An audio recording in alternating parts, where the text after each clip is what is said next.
Good to see you all. Lincoln was a bit busy with the meeting, so let me just quickly introduce our guest visiting academic from Palestine, Dr. Yusuf Sabah. Is director of the Quality Assurance Department for the whole university and the IT lecturer teaching computing networks at the same university. He is visiting us from an open university, Al-Quds Open University. It's quite large open university, having about almost 70,000 students. 22 branches around the Palestine, from West Bank to Gaza.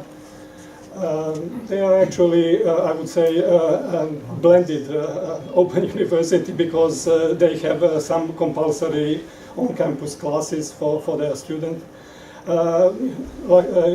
It is quite interesting that they have almost the same gender structure as we have here at the Open Polytechnic. Mostly women are studying at his university, and he will have a short presentation about introducing himself and Palestine and his university, and then we'll give a presentation related to his major topic of his research, and that would be a cheating-free online examination. Well, I would like to welcome him at the Open Poly. He will stay until 16th of December in K314 upstairs, so you can chat with him in that room, and now I would like to welcome him.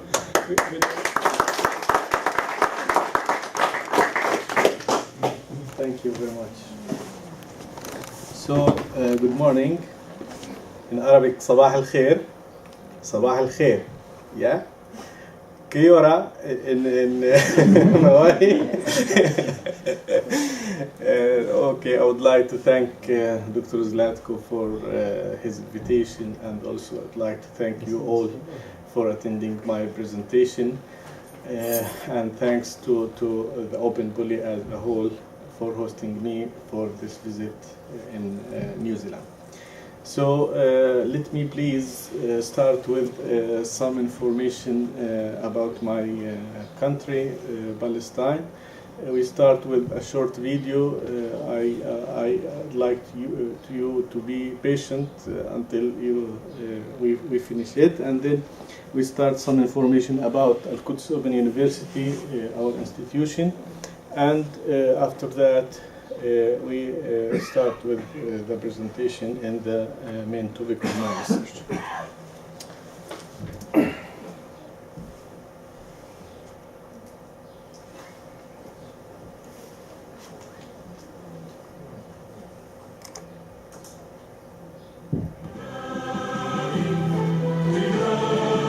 This is the Palestinian national anthem. This is Palestinian folklore dancing.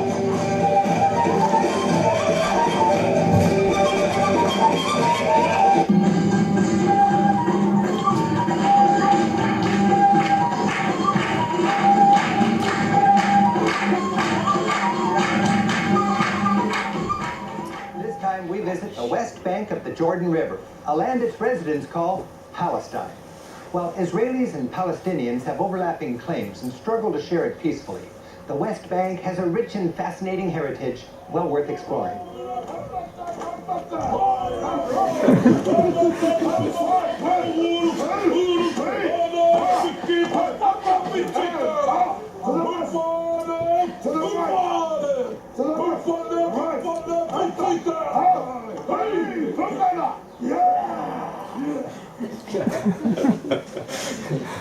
This was during a tour with Jerusalem, sacred to Christians, Jews, and Muslims, and considered by Palestinians to be their historic capital.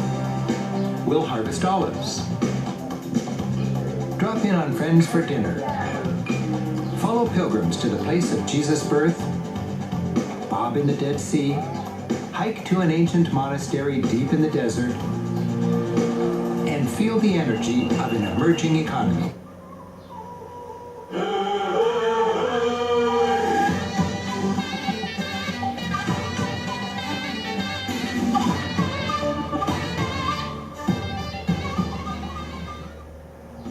Along the way, we'll learn about walls, settlements, and the challenges facing this region.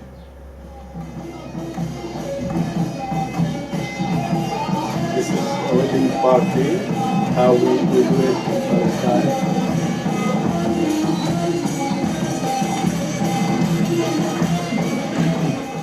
He came to get his bride. This corner's busy and labyrinthine marketplace caters mostly to Arab and Muslim residents of Jerusalem. Poking into back alleys, you'll find unforgettable scenes. You can feel the community and a timeless passion for life. Like from the man who's evangelical about the quality of his falafel.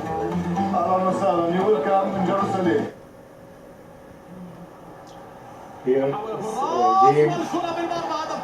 We beat Malaysia 5-0. 6-0. I mean. Ramallah helps me envision a future with a peaceful and prosperous Palestine.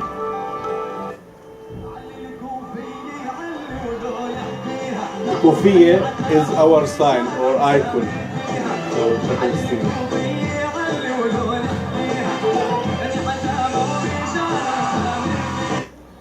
Adjacent the president's headquarters stands the tomb of Yasser Arafat. Well, he certainly has plenty of detractors. This Palestinian statesman, who led the PLO from 1969 until 2004, is without a doubt the father of modern Palestine. These are some food for the kids in some place. The most gratifying part of my work as a travel writer is to find places that defy my preconceptions. And Palestine does just that.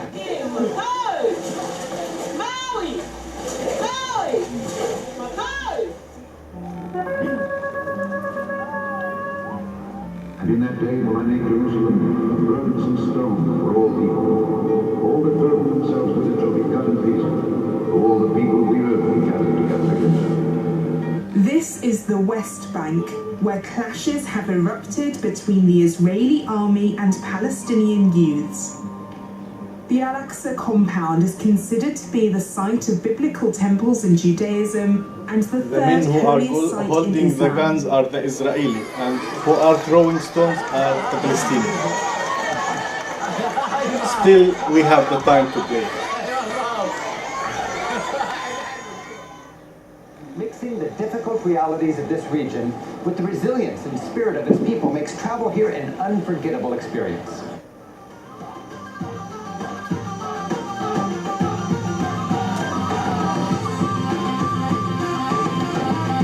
This is a very popular thing. We say Ya Halali Ya Mali.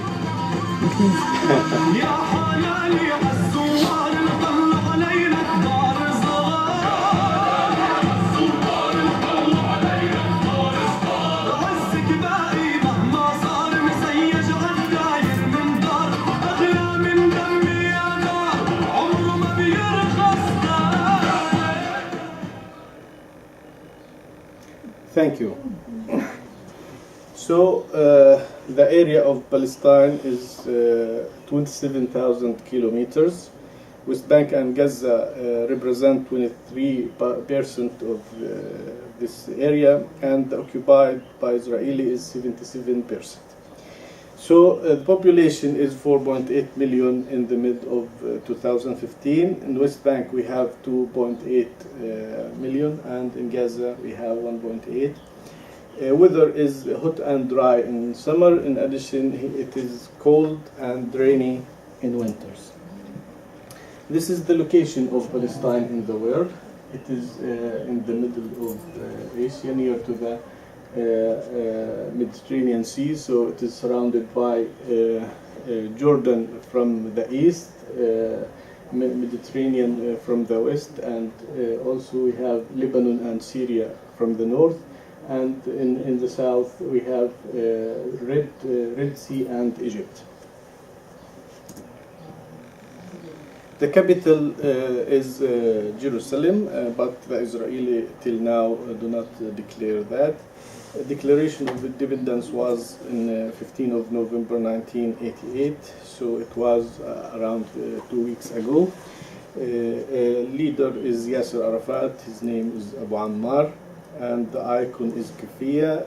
The president now is Mahmoud Abbas. I will provide you with the presentation at the end of the presentation, and you can see more about these because we have some links to these things.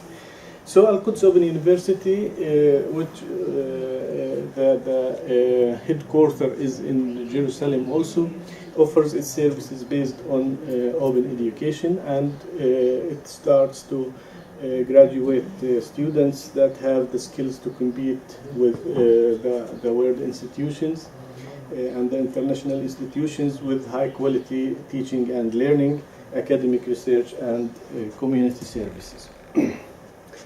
Establishment, it was established in 1991, so the number of students now in this year was 65,000.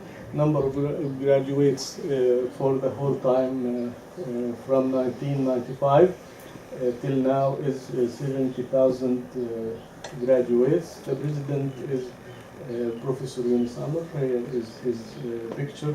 And the branches in Palestine, we have 19 branches, 14 in the West Bank, and Gaza Strip we have 5, and the headquarters is moved to Ramallah. This is a picture of a graduate ceremony in the last year. So the QOU branches are distributed here in the West Bank and Gaza. We have, as I told you, 15 in the West Bank and 14 in the West Bank and 5 in Gaza Strip. This is one of the campuses. This is Nablus branch. When Zlatko came to Palestine, he visited this branch. So it is a whole campus, looks like Open Poly. Each branch looks like one of Open Poly. So we have around 20 universities in each branch. Still a university. This is another campus, which is Hebron campus. We have 8 faculties. In addition to the Faculty of Graduate Studies, we have a Faculty of Technology and Applied Sciences, which is my faculty. Faculty of Agriculture, Social and Family Development, Faculty of Administrative and Economic Sciences, Faculty of Education of Arts, and Faculty of Media. We are using delivery methods like, in addition to face-to-face lectures, we have virtual classes that we can contact with students from distance and give them the supervision and the information they require. In addition to a satellite channel that is belong to Al-Quds Open University, which name is Al-Quds Educational Channel. It is also available in any place in the world if you tune to it.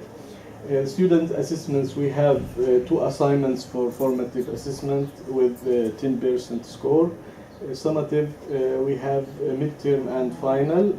Each is from 30 to 45, depending if it has practical part or not.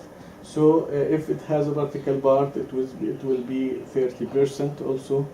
And the content used by students is the textbooks and online content. The digital resources available for the university are the academic portal, online courses, or these have their links. And when I send the presentation to you, you can have a look at all these resources. So thank you for the first part of my presentation. Now we can start with my presentation, a secure model for cheating-free online examination. As all know, in this era, when we use distance learning, and also all are expecting that the new future is for distance education. So it is very important that because the opponents of distance learning are claiming that we cannot provide open education in a whole as a system for education, especially that we cannot make exams online because we don't trust the students they will cheat or not. So I'm trying to give an answer that no, distance education will have the technology and the means to control this and to provide cheating-free exams. So the outline of my presentation: overview, e-learning system, e-learning security, the proposed examination model, and it includes a proposed implementation environment, interactive and secure examination unit, and smart approach for bimodal biometrics authentication in home exam. Sorry, I have this is not the correct presentation, I think.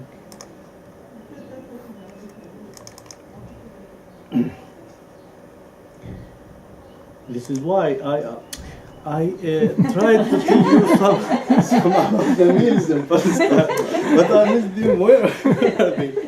This is some breakfast in Palestine. These are falafel, manakish. We have مسخن and mansaf. We have also mahashi and kubbi. And this is also the zarb, which is similar to what we see in Rotorua. And this is our sweets, the famous sweet Nablus kunafa. It is very delicious kunafa.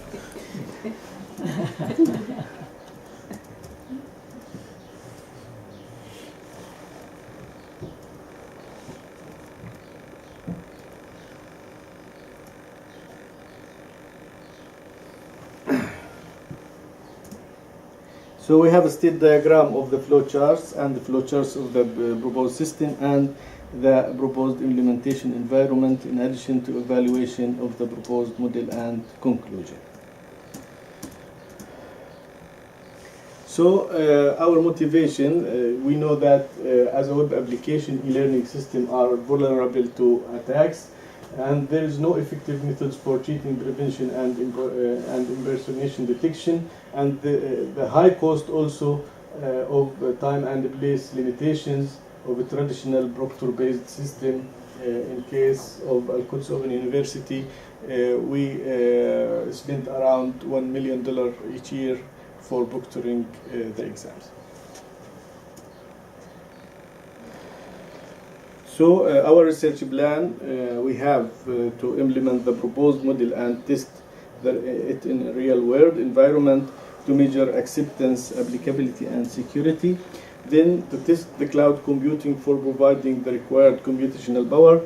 I know that many of you are not familiar with some ICT terminology, but please be patient with me.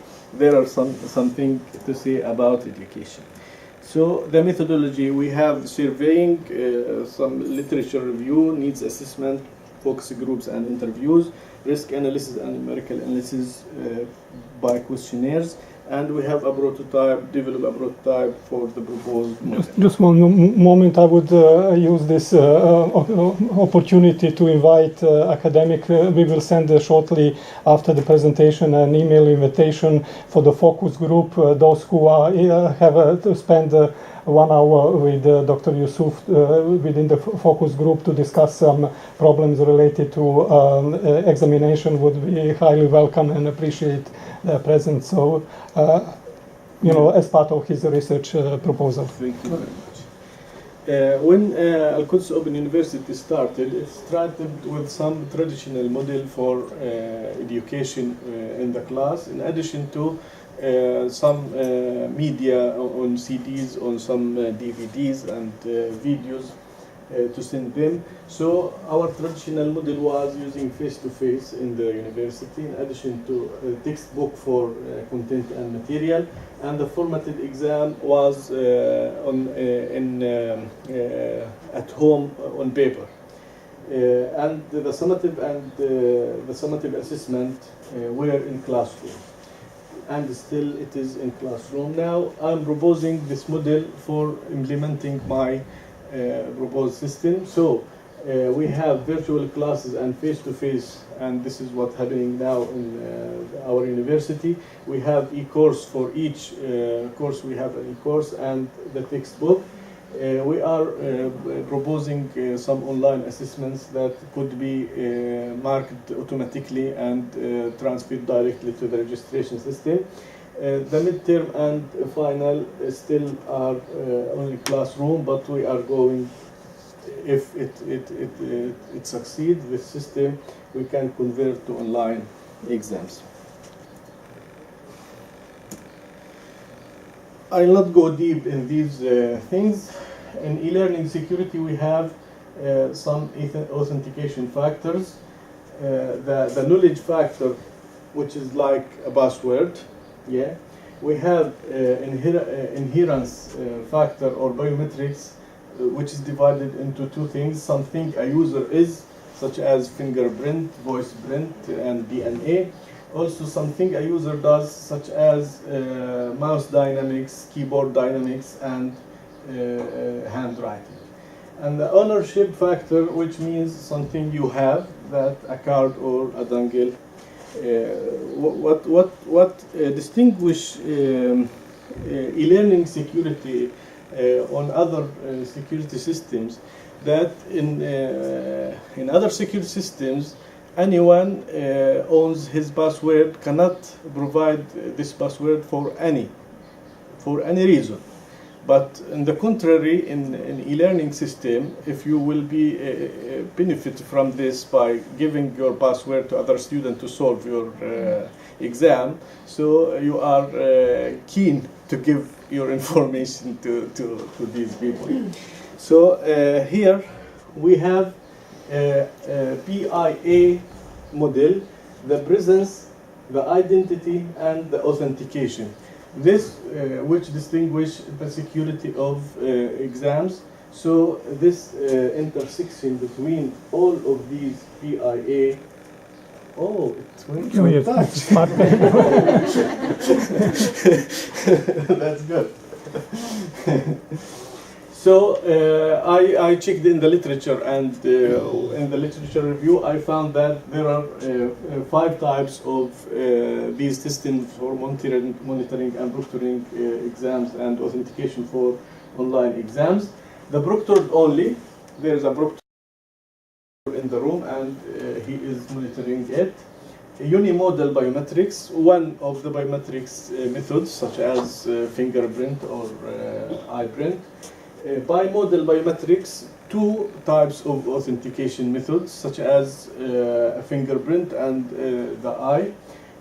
We have also video monitoring, just video monitoring, and the other is unimodal biometrics with video monitoring and bimodal unimodal system. So we also have in the literature 3 types of impersonation threats that occur in exams. The first type, type A, might occur if 1, not detected, or 2, by force, sympathy or bribery. So if you know the proctor and you force him to not to look at your son in the exam. Okay, so this may occur in this system.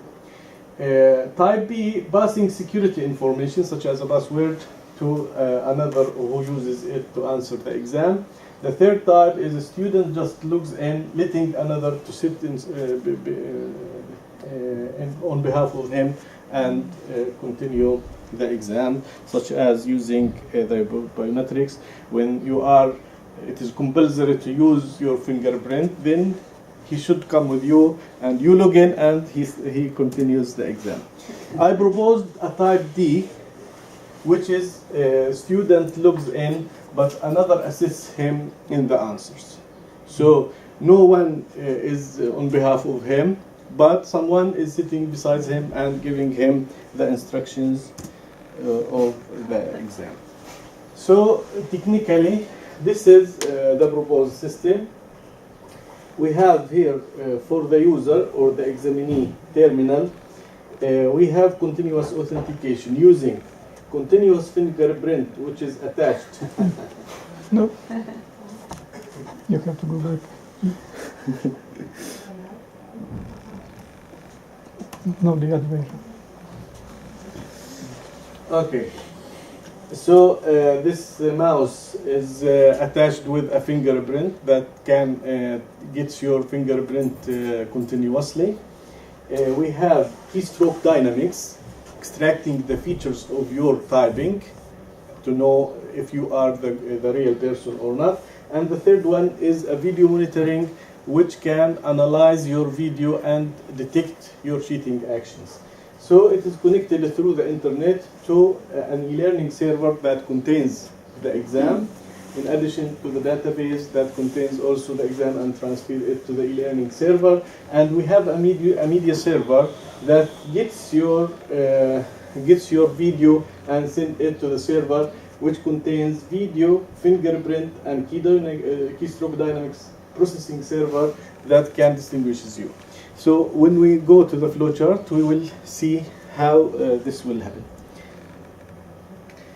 The proposed environment, it is not suitable to do this system in any university or institution if it is not well prepared and has the good infrastructure to contain this system. So it is here, as you see, this is the e-learning system, and this is the university management information system, integrated with the e-learning system, and can connect to the external world, either inside the university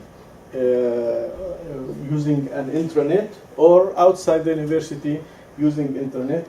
There should be a security module that protects the system from hacking and something like this. And this should be the tutor, and this is the learner, and the banking system has a secure line that is directly connected to the financial system of the institution. So this is a proposed examination model. We have this state diagram. We start when the student starts his exam, he will be in a null state. Then examinee ID is submitted and then goes to the ready state. If accepted, it goes to start state. If rejected, it goes again to null. Then if some exception is happening, then it goes to pause. Okay, you are in start. You have two situations. If there is some exception, you go to pause for exception handling. If not resolved, if it is resolved, it goes to start. Yeah. Also, another option, if exceeds a cheating rate limit, it goes to terminate. Cheating limit, I'll tell you about this. So this is some limit that is set by the institution. If you exceed this limit, this percentage cheating rate, you will exit from the exam with a 0 score. So after the pause, if the exception not resolved, also goes to termination. And here we have to reschedule the exam. Okay. Now, the proposed examination model, I told you that now that there will be a cheating bar near to your timer as a student. The cheating bar increases from 0 to 100. So how does it increase from 0 to 100? This is an accumulated weight that is weighted through these actions. This is cheating action list. This cheating action list was got by a survey for those guys who proctor exams and for expert teachers. So they would like to give him a chance, even if someone replaced him, they would like to give him a chance, and with 40% cheating. So if he moves this one, so it sends a notification at the time. It sends the notification that there are someone replacing you. Please go back to your exam. If you go back and continue, it will not be a problem. If you do not continue, it gives you another 40% cheating rate, which is accumulated as 80%, and you exit from the exam with 0. I gave, in my prototype, I gave the setting to be 50. If your cheating rate is over 50, then you exit the exam. This could be set by depending on the policy of your institution. So someone else assisting him. So these are the weights, and these actions should be detected by the video. So the video servers should analyze these videos and compare them with some stored videos or some given algorithm to compare and to detect that action was a cheating action.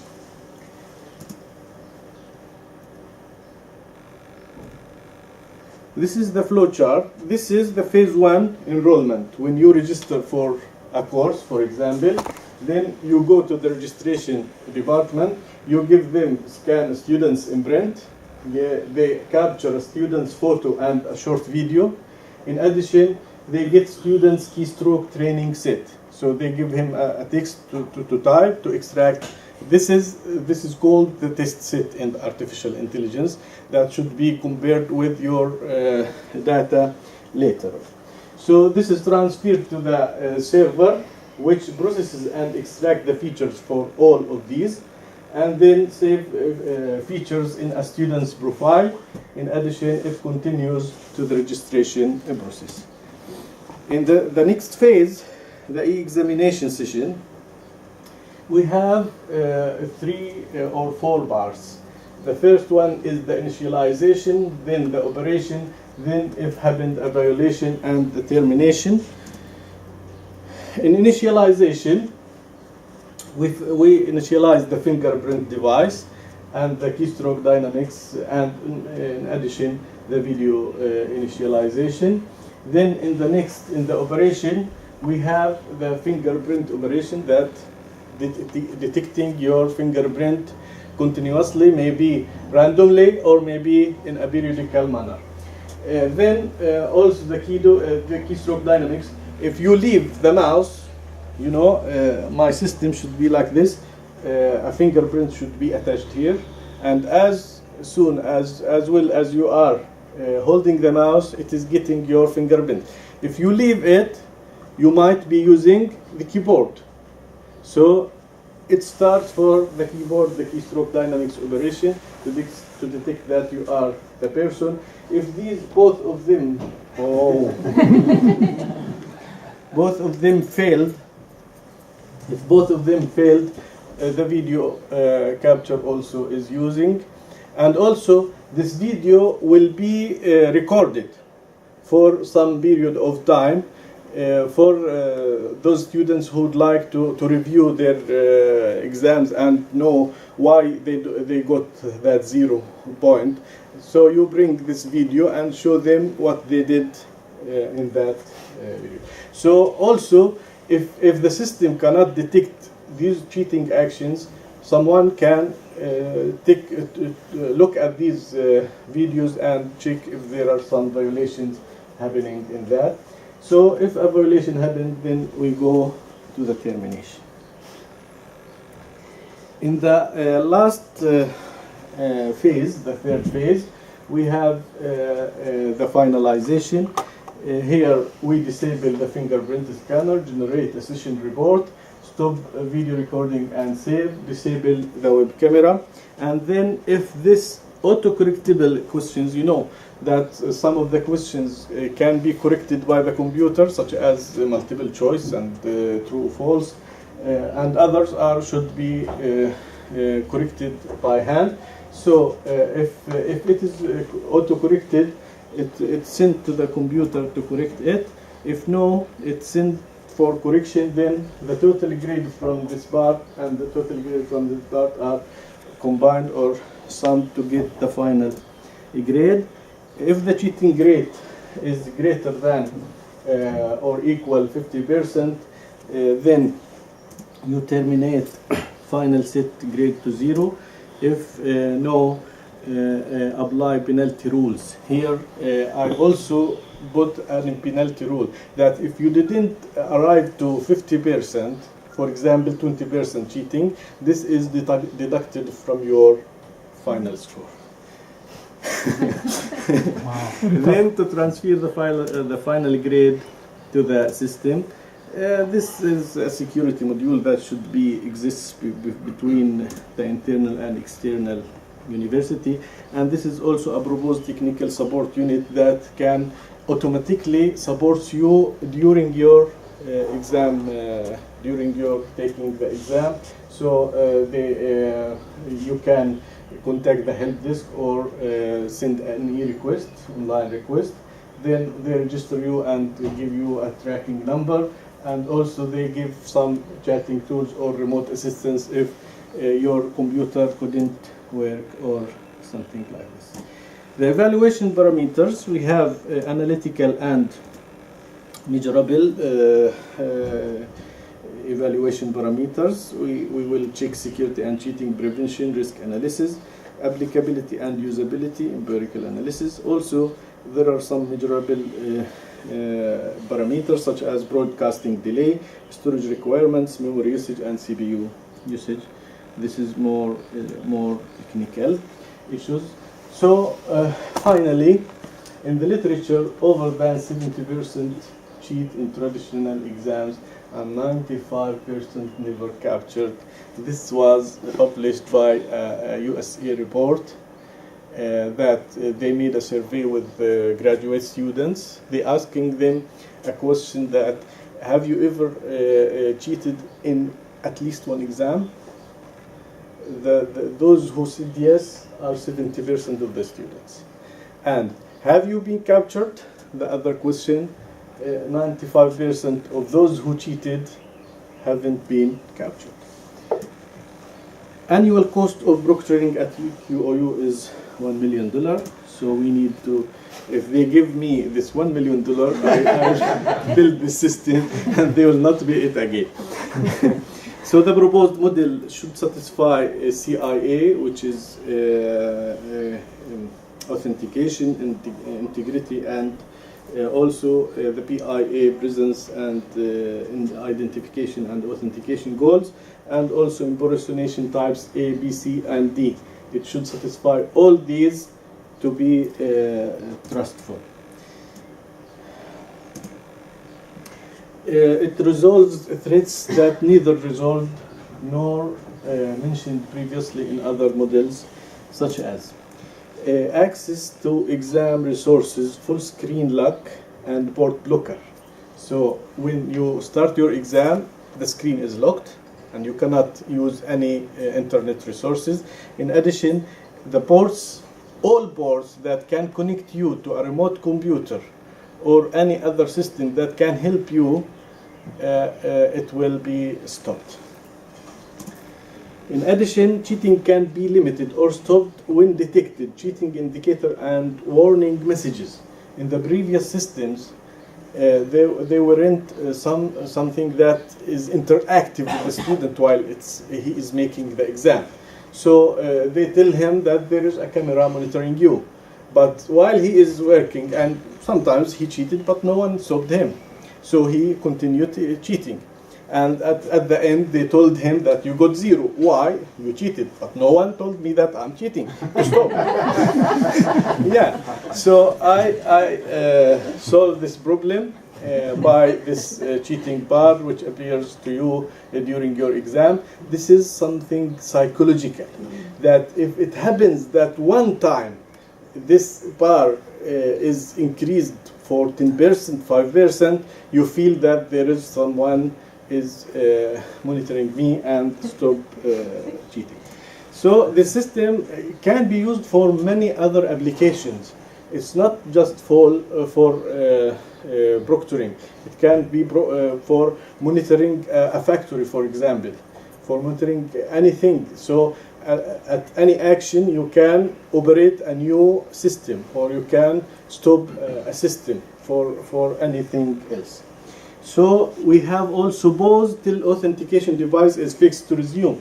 So sometimes someone may remove the mouse from the computer and saying, I don't know why it stopped.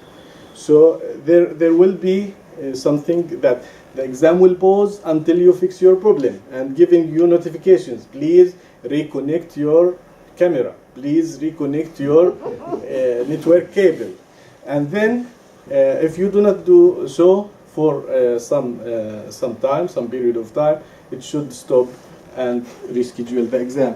If you are not the reason for that problem, it will detect if the cable, for example, removed, or power was off accidentally, or by switching your power off.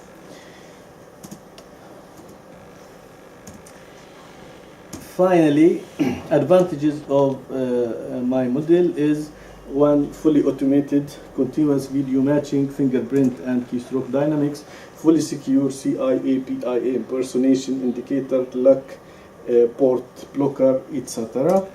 Also high efficient online exam sessions that similar to, or it should be as a simulation for the physical or in classroom examinations. And it's reliable and redundant. We have 3 synchronized authentication schemes that are operating together. And finally, thank you very much. I am ready for your questions. Is there a cost, or how much is the cost for the student in having the necessary equipment like the mouse that registers fingerprints and the keyboard? Yet I haven't computed this in terms of cost because I'm just proposing the idea and the concept. I would like to prove the concept. Then at that time, I think, this is just forecasting, that before 5 years, if someone told you that in your laptop there will be a fingerprint, you will not believe. So now my laptop, I can log in using my thumb. Okay, so I think that on the time of this implementation for this system, I think all of these devices will be provided for all computers.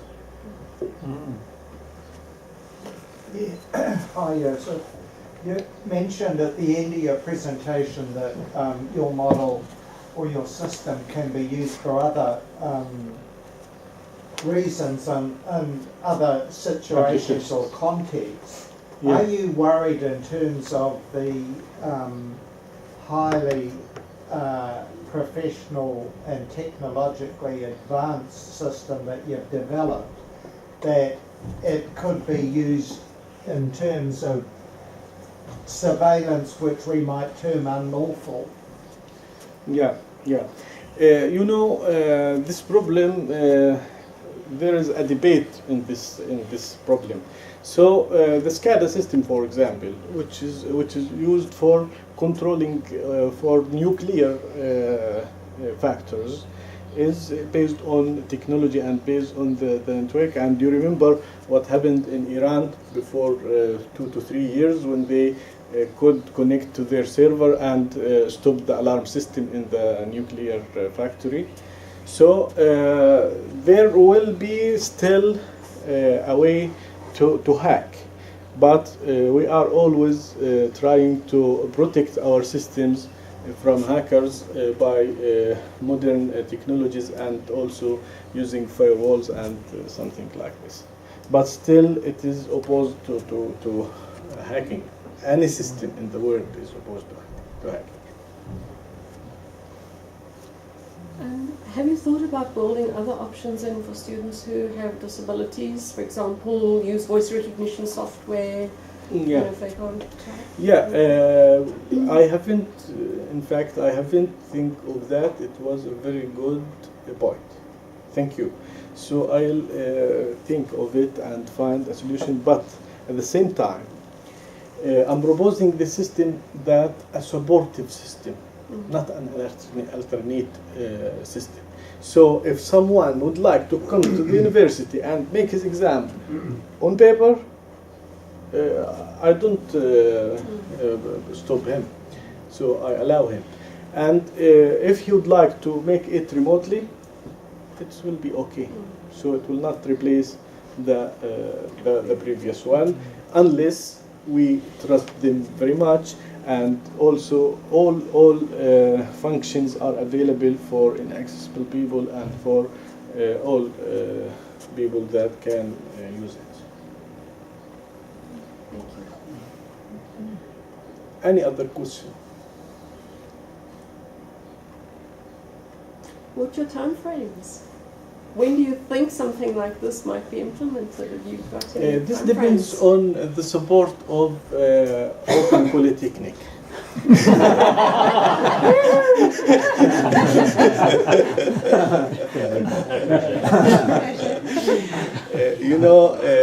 In fact, it needs very good resources and very good knowledge in the system.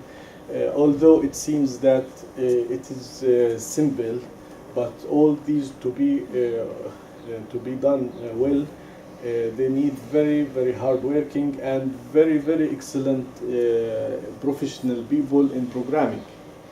So this is what I am searching for, because even I am ICT guy, but I tend to networking and communication more than programming. Although I bought this prototype and the main parts of it, but still I need a very good team to implement this system.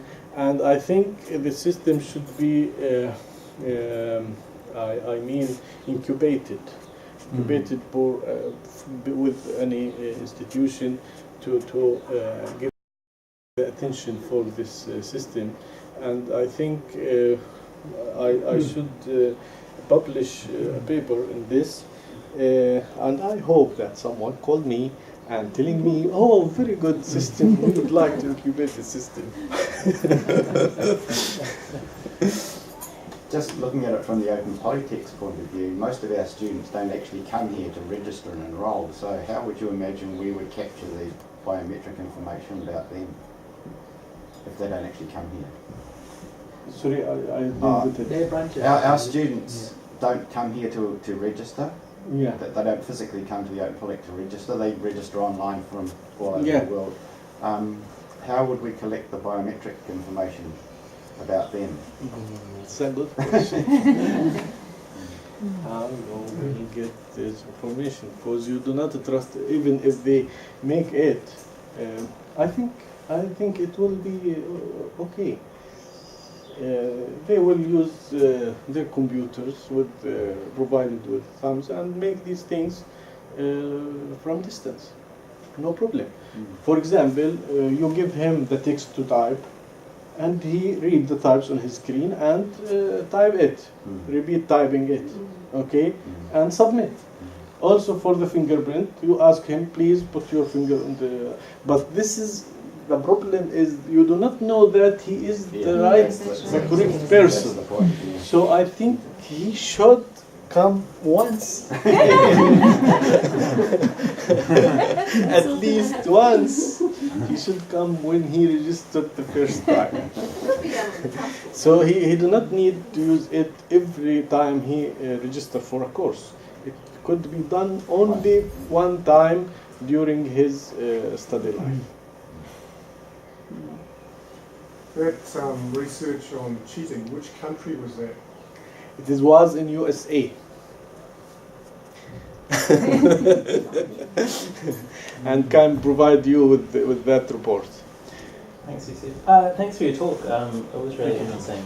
So the system itself seems quite robust in the sense that you've got sort of multi-factored authorization all the way through. But because you have all three, what's the tendency seems to be that it's going to lean on the side of being more strict than lenient, which which suggests that there's going to be a false positive effect there, and obviously you want to minimise the number of false positives that come up, because then essentially you're going to have people who are accused of cheating when they didn't, which is going to be a rather large problem. I mean, obviously it's going to detect the cheaters quite well.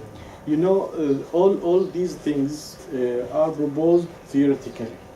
Yeah. So when it should be, when implemented, should be tested.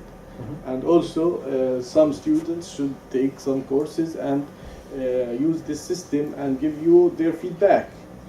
This is the normal for any application or any new application. There are some testing people, and they are distributed all over the web, and they send them a beta version asking them to give their comments and to check if the system is working well or not.